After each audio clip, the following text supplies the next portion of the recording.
नमस्कार, मी रुचिता. ॲग्रोनमध्ये आपल्या सर्वांचं स्वागत. शेतातलं पीक काढून झालं की पुढचा प्रश्न असतो, आता पेरणीसाठी मशागत कधी करायची? नांगरणी करा, कुळवणी करा, रान तयार करा आणि या सगळ्यात वेळ, डिझेल आणि मजुरीचा खर्च वाढतच जातो.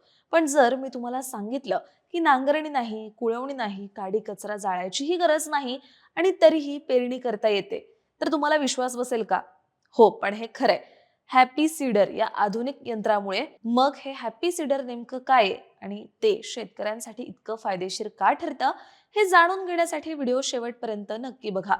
सध्या शेतीमध्ये उत्पादन खर्च दिवसेंदिवस वाढतोय. त्याचबरोबर जमिनीचं आरोग्य टिकवून ठेवणंही तितकंच महत्वाचं बनलंय.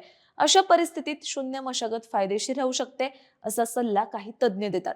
पण शून्य मशागत म्हणजे काय? तर नावानुसारच मशागत शून्य म्हणजे नांगरणी, कुळवणी किंवा इतर कोणतीही मशागत न करता थेट पेरणी करायची. आणि यासाठी वापरलं जातं हॅपी सीडर हे यंत्र.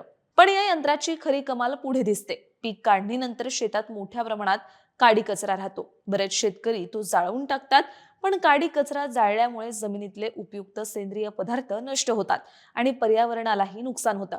मात्र हॅपी सीडर वापरलं तर काडी कचरा जाळायची गरजच राहत नाही. आता तुम्ही म्हणाल, हे असं कसं यंत्र आहे बरं? कोणती मशागत नाही, काडी कचरा जाळायची गरज नाही. मग हे यंत्र नेमकं आहे तरी कसं आणि काम करतं तरी कसं?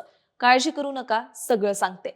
हॅपी सीडर हे ट्रॅक्टर चलित यंत्र आहे, जे चालवण्यासाठी किमान 35 अश्वशक्ती किंवा त्यापेक्षा जास्त क्षमतेचा ट्रॅक्टर गरजेचा असतो. या यंत्रामध्ये 7, 9 किंवा 11 फण्यांचं पेरणी यंत्र बसवलेलं असतं. पिकानुसार ओळीतलं अंतर बदलता येतं. बियाणं आणि खतांचं प्रमाण नियंत्रित करता येतं आणि सर्वात महत्वाचं म्हणजे बियाणं योग्य खोलीवर पडावं, यासाठी खोली नियंत्रणाचं चक्रही दिलेलं असतं. ट्रॅक्टर पुढे सरकतो आणि यंत्रातलं पीटीओवर चालणारं फिरतं ब्लेड शेतातला काडी कचरा बाजूला सारतं. त्याच वेळी फणांच्या मदतीने बियाणं आणि खत योग्य खोलीवर टाकलं जातं आणि पेरणी झाल्यानंतर तोच काडी कचरा पुन्हा बियाणांवर पसरवला जातो. म्हणजेच काडी कचऱ्याचं नैसर्गिक आच्छादन तयार होतं. आता प्रश्न येतो, याचा फायदा नेमका काय? तर सगळ्यात पहिला फायदा म्हणजे काडी कचरा जाळण्याची गरज राहत नाही. यामुळे जमिनीतील सेंद्रिय कर्ब वाढवण्यासाठी मदत होते. दुसरा फायदा म्हणजे पिकाचे अवशेष जमिनीत कुजतात आणि त्यामुळे जमिनीची सुपीकता सुधारते. तिसरा फायदा हा की नांगरणी, कुळवणी आणि इतर मशागतीवरचा खर्च वाचतो. म्हणजे डिझेलची बचत, मजुरीची बचत आणि वेळेचीही बचत. चौथा आणि खूप महत्वाचा फायदा म्हणजे काडी कचऱ्याचं आच्छादन जमिनीवर राहिल्यामुळे ओलावा जास्त काळ टिकून राहतो. मेनली कमी पावसाच्या परिस्थितीत हा फायदा खूप महत्वाचा ठरतो. आणि जेव्हा जमिनीत ओलावा टिकतो तेव्हा बियाणांची उगवण चांगली होते आणि पिकाच्या सुरुवातीच्या वाढीलाही मोठी मदत होते. म्हणजे एकीकडे वाढता उत्पादन खर्च, दुसरीकडे कमी पावसाचं संकट. अशा परिस्थितीत हॅपी सीडर हे केवळ पेरणीचं यंत्र नाही, तर खर्च कमी करणारं, जमिनीचं आरोग्य जपणारं आणि ओलावा टिकून ठेवणारं एक आधुनिक तंत्रज्ञान आहे.